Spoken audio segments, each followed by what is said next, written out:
नमस्ते, मैं श्रीमती सुशीला पाल आप सबका स्वागत करती हूँ।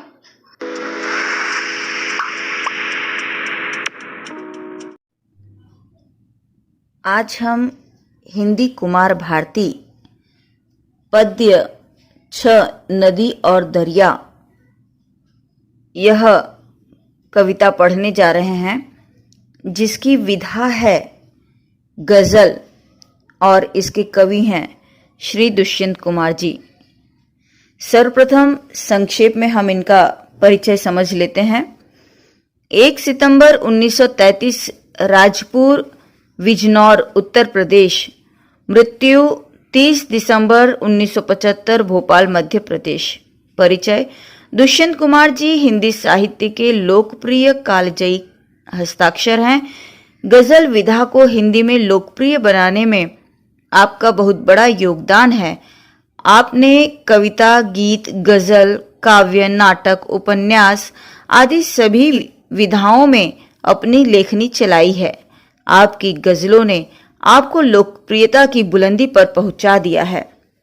प्रमुख कृतियां: एक कंठ विषपाई काव्य नाटक और मसीहा मर गया नाटक, छोटे छोटे सवाल, आंगन में एक वृक्ष, दोहरी जिंदगी आदि उपन्यास, साए में धूप गजल संग्रह, सूर्य का स्वागत, आवाजों के घेरे, जलते हुए वन का वसंत कविता संग्रह।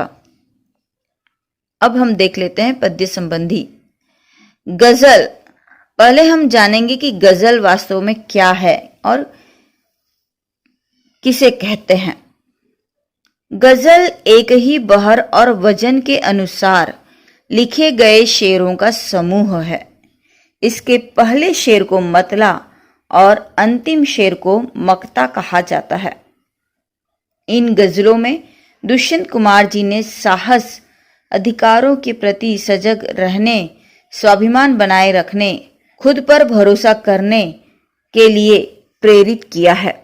अब हम पंक्तियां पढ़ते चलते हैं और उसके अर्थ को समझते चलते हैं। इस नदी की धार से ठंडी हवा आती तो है, नाव जर्जर ही सही लहरों से टकराती तो है। एक चिंगारी कहीं से ढूंढ लाओ दोस्तों, इस दिए में तेल से भीगी हुई बाती तो है।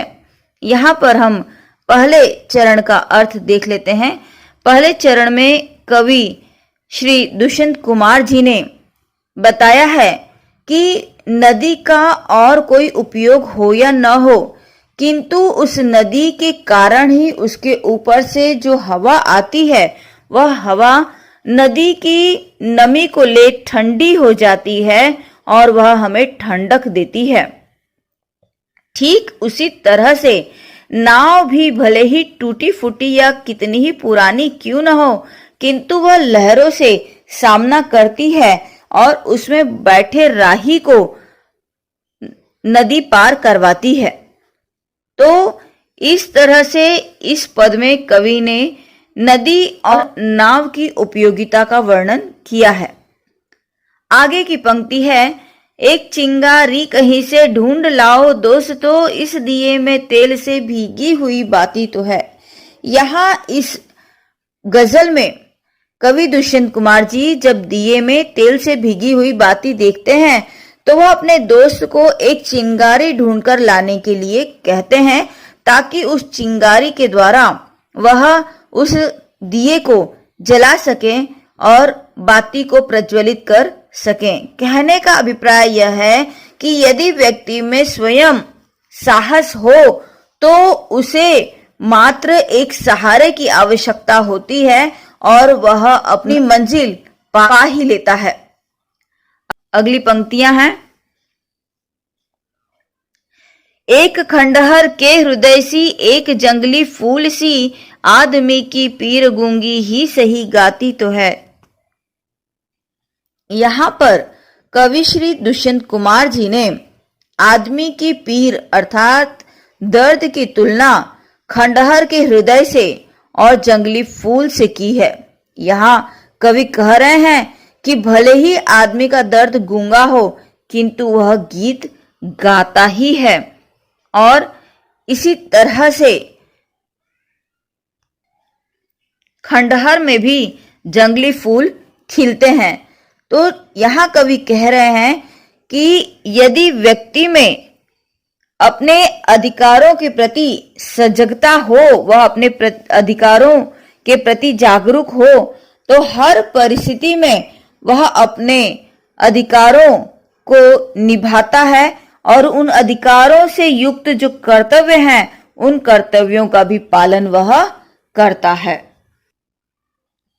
अगली पंक्ति है, एक चादर सांझ ने सारे नगर पर डाल दी, यह अंधेरे की सड़क उस भोर तक जाती तो है। यहाँ इन पंक्तियों में कवि दुष्यंत कुमार जी बताते हैं कि भले ही शाम होने पर सारे नगर पर अंधेरा छा जाता है, लेकिन अंधेरा छट भी जाता है। यानी जब भोर होता है, प्रातः काल के समय, यह अंधेरा छट जाया करता है और उजाले में बदल जाया करता है।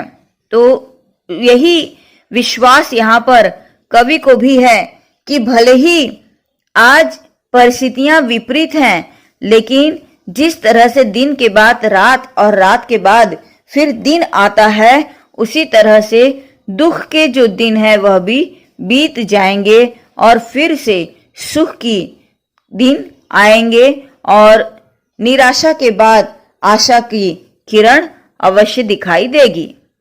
अगली पंक्तियां हैं, निर्वसन मैदान में लेटी हुई है जो नदी, पत्थरों से ओट में जा जा के बतियाती तो है। इन पंक्तियों में कवि दुष्यंत कुमार जी ने बताया है कि उनका हिंदी साहित्य में बहुत बड़ा योगदान रहा है, किंतु इस योगदान के बदले उन्हें जो सम्मान मिलना चाहिए था वह उन्हें नहीं मिल पाया और इस यथोचित सम्मान के न मिलने पर भी वे दुखी नहीं हैं, क्योंकि उन्हें इस बात का संतोष है कि भले ही उन्हें सम्मान नहीं मिला, किंतु इससे उनका साहस भी कम नहीं हुआ है।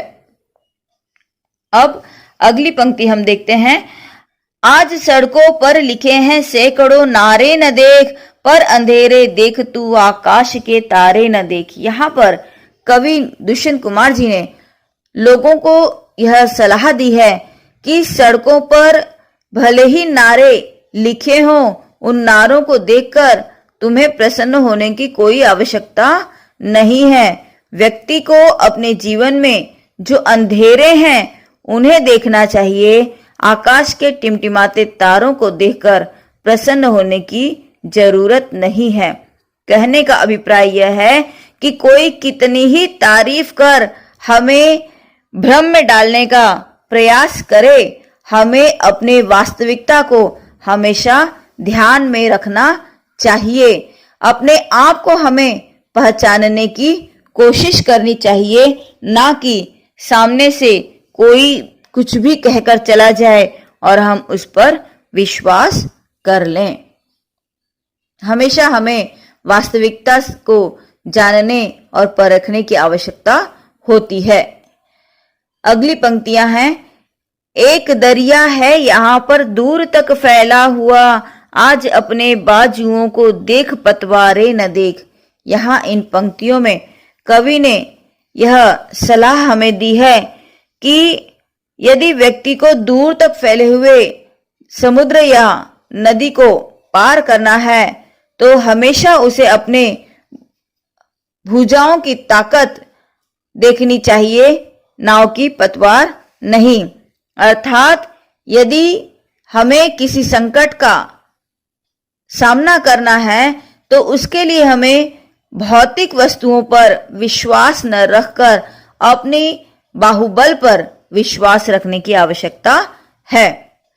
अब यकीनन ठोस है धरती हकीकत की तरह, यह हकीकत देख लेकिन खौफ के मारे न देख। यहाँ पर कवि कहते हैं कि जीवन की आवश्यकताओं की तरह ही यह धरती भी ठोस है और आदमी को इस वास्तविकता को पहचानना चाहिए। यानी जिस तरह से व्यक्ति अपने आवश्यकताओं को जानता और समझता है, उसी तरह से धरती की यथार्थता को भी उसे समझने की आवश्यकता है, किंतु यह समझ उसे डर के कारण नहीं होनी चाहिए, बल्कि उसकी उपयोगिता को जानकर यह वास्तविकता हमें पहचाननी चाहिए। वे सहारे भी नहीं अब जंग लड़नी है तुझे, कट चुके जो हाथ उन हाथों में तलवारें न देख।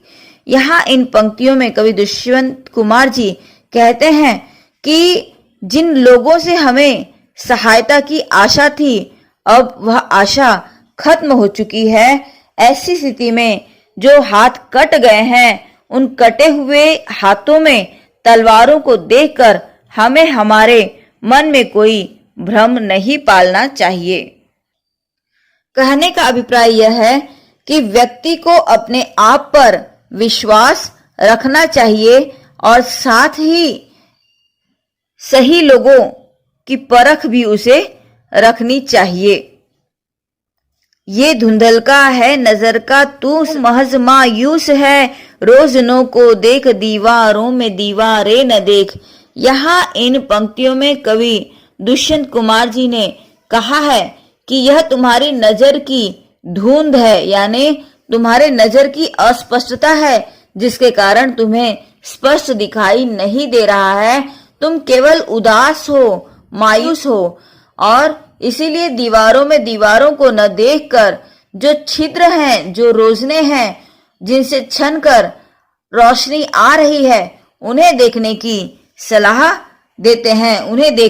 उन्हें देखना चाहिए, ऐसा कवि कहते हैं। कहने का अभिप्राय यह है कि कवि ने निराशाजनक परिस्थितियों में भी आशा बनाए रखने का विश्वास, साहस, या हम कह सकते हैं कि बात हमें कही है। राख कितनी राख है चारों तरफ बिखरी हुई, राख में चिनगारियां ही देख अंगारे न देख। यहाँ इन पंक्तियों में कवि दुष्यंत कुमार जी ने कहा है कि भले ही चारों तरफ राख ही राख फैली हुई है, किंतु इस राख में भी कवि ने चिनगारियों को देखने की सलाह दी है, यानी जो निर्माण किया जा सकता है, जो भलाई हो सकती है, जो अच्छाई है इस राख में भी, उसे देखने की कवि सलाह देते हैं, अंगारों को देखने की नहीं। कहने का तात्पर्य है कि जो नाश हो चुका है, नष्ट हो चुका है और जिसका अब कोई उपयोग नहीं है, ऐसे अनुपयुक्त तथ्यों को देखने की बजाय आशावादी बने रहने की और कुछ नवीन निर्माण की बात देखने और सोचने की बात यहाँ पर कवि दुष्यंत कुमार जी कह रहे हैं। इस तरह इन पंक्तियों से यहाँ पर स्पष्ट है कि कवि ने हमें किस तरह से स्वाभिमान को बनाए रखने, खुद पर भरोसा करने, अपने साहस को समझने और अपने अधिकारों के प्रति सजग रहने की बात कही है। अब हम प्रश्नोत्तर देख लेते हैं।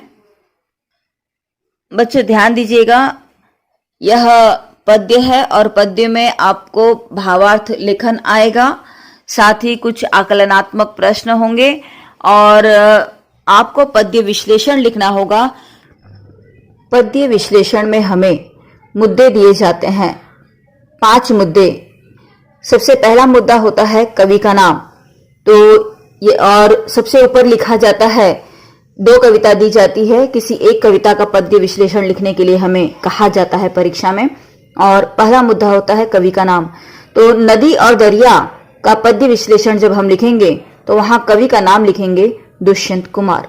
और कविता की विधा, यह दूसरा मुद्दा है, इसमें हम लिखेंगे गजल, क्योंकि नदी और दरिया यह एक गजल है। इसके बाद पसंदीदा पंक्ति। अब इस नदी और दरिया गजल में आपको जो भी पसंदीदा पंक्ति है, आपको जो भी पंक्तियां पसंद आई हैं, वह आपको लिखना है। यहां मैं लिखती हूं, वे सहारे भी नहीं अब जंग लड़नी है तुझे, कट चुके जो हाथ उन हाथों में तलवारें न देख। यह पंक्ति मैं लिख देती हूं यहाँ पर। इसके बाद मुझे बताना होगा, चौथा मुद्दा दिया है पसंदीदा होने का कारण, अर्थात मुझे ये पंक्ति क्यों पसंद है वह बताना होगा।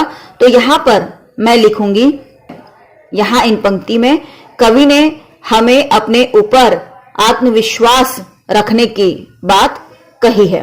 इसके बाद कविता से प्राप्त संदेश या प्रेरणा, तो यहाँ पर हम पद्य संबंधी में जो अंतिम परिच्छेद दिया है, क्योंकि यहाँ पर कविता से हमें क्या प्राप्त संदेश है या क्या प्रेरणा मिल रही है वह लिखना है, तो हम लिखेंगे कि कवि दुष्यंत कुमार ने इस कविता के माध्यम से हमें साहस, अधिकारों के प्रति सजग रहने, स्वाभिमान बनाए रखने और अपने आप पर भरोसा करने के लिए प्रेरित किया है। इस तरह से हम कविता से प्राप्त होने वाला संदेश लिखेंगे और हमारा पद्य विश्लेषण पूर्ण हो जाएगा।